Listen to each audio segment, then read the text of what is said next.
Brigitte Fossé, vous la voyez souvent sur vos écrans.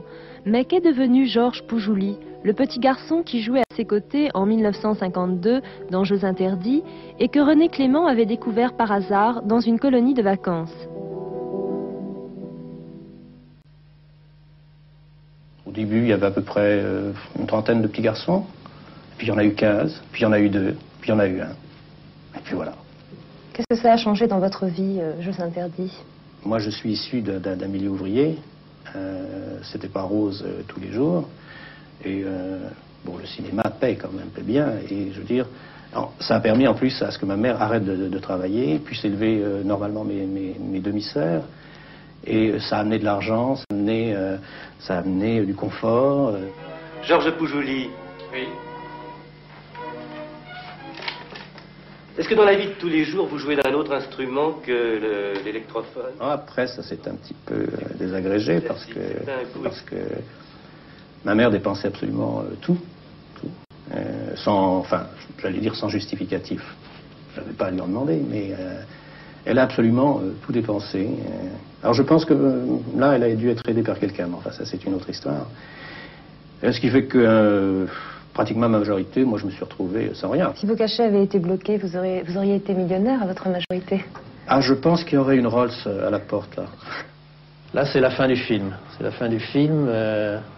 Brigitte vient d'être emmenée par 2 gendarmes qui sont venus pour la remettre entre les mains d'une bonne sœur dans un centre d'accueil. Et Michel, il reste seul. J'avais adoré Georges Poujouli. Enfin, vraiment, je crois même qu'à 5 ans, j'en étais un petit peu amoureuse, comme ça. Bien sûr, je pense à elle. Je l'envie, quoi. Je l'envie parce qu'on lui propose des rôles qui sont importants, qui sont difficiles à tenir, qu'elle assume. J'aimerais bien que ce soit aussi pour moi. Arrivé à l'âge de 20 ans, j'ai eu ce creux auquel je ne voulais pas croire. J'ai eu ce creux que tous les jeunes comédiens ont à partir de 20 ans. C'est-à-dire qu'ils sont trop jeunes pour faire les vieux, trop vieux pour faire les jeunes. Épouvantable.